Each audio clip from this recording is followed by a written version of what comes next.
and people around the country have heard. I hear you too. This is a tough fight, and this is a tough state.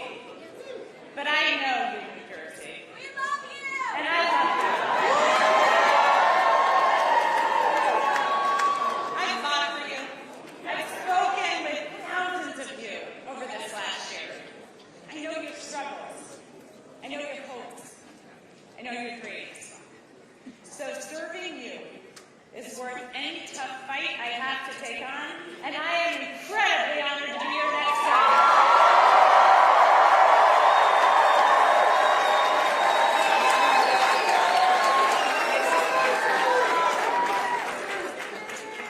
When I was 18, I raised my hand, and I swore to defend the Constitution. And that moment defines me. It taught me that leadership means carrying the weight of other people's hopes, standing firm when it's easier to bend, and always putting the common good above personal gain. And I know how hard it can be to serve in these times. And I just got a call from Jack Ciattarelli, and I want to recognize him for stepping up.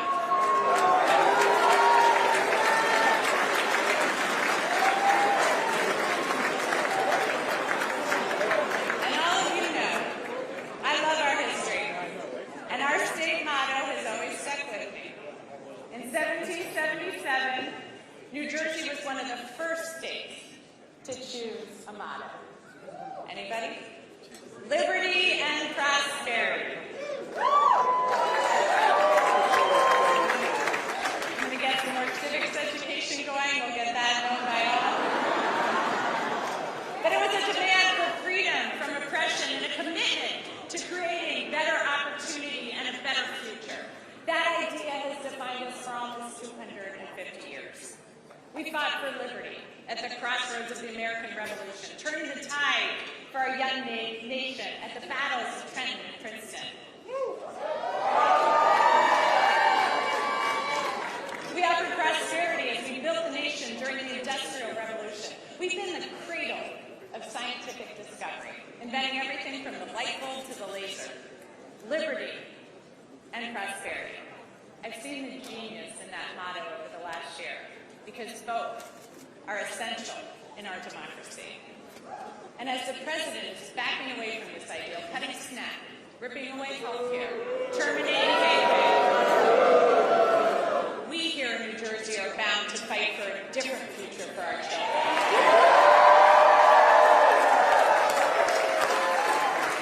We see how clear and important liberty is. We know that no one in our great state is safe when our neighbors are targeted, ignoring the law and the Constitution. But prosperity is equally essential. Liberty alone is not enough if the government makes it impossible for you to feed your family, to get a good education, or to get a good job. So in this country, that shouldn't be too much to ask. But right now, all of it seems at risk. Governors have never mattered more.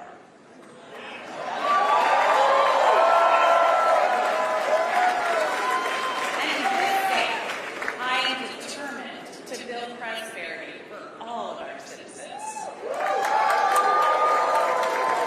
And I've heard from thousands of you about what liberty and prosperity means to you, what it's going to take for your family to thrive. So I hear you, Newark. I'm going to work with communities from the ground up so all of our neighbors thrive.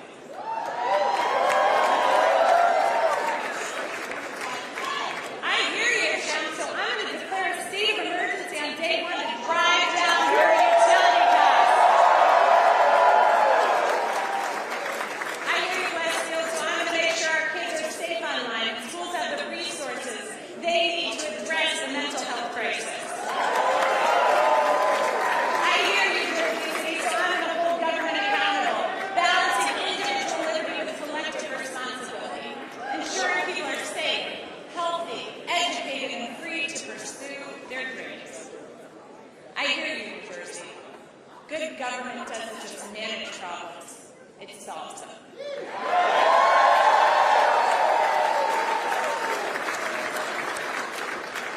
So I'm going to continue to listen and work with you to move our state forward. because I have learned so much as I've traveled our state. Our innovations, our businesses, our inventors and entrepreneurs have amazed me, but it's the people that have left the biggest mark, especially those who are fighting for prosperity for their entire communities. I was moved during my walk with Trent Machine as she spoke so passionately about the promise of our city and her neighbors despite the challenges. I love the group of young men from Monroe who've been hard at work on this campaign. They want a seat at the table and they're ready to fight for their future. The little girls who come up to me to say that they're going to be a governor or they're going to be a president. It reminds me of my own belief that anything is possible. Our King's team, who works their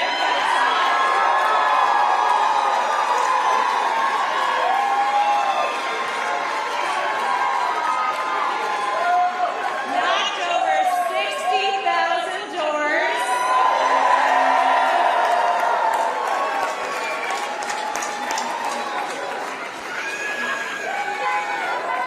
He told me these are not the kids who will succeed in Trump's vision of this country, but they will in mine. The men and women in labor.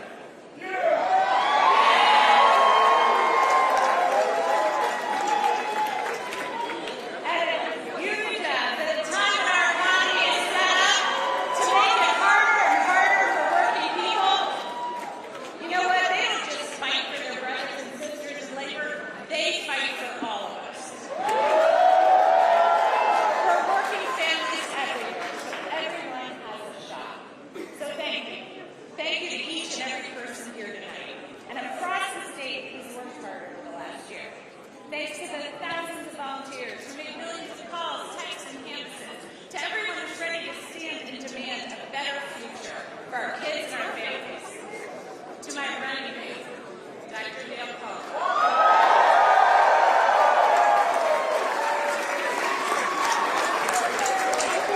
You've already served our state so well, and I'm proud to have you by my side as we embark upon this new chapter for New Jersey. To my team, who put together a campaign the likes of this state has never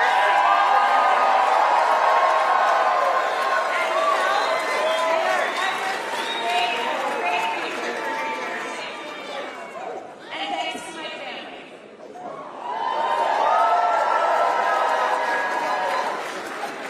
Who put up with missed soccer games, lacrosse games, football games, volleyball games, swim meets, and rugby games. All to put up with this. So thank you. And a special thanks to my husband, Jason.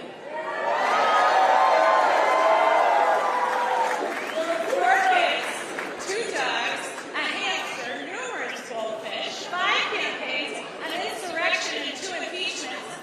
You have been a truly amazing partner.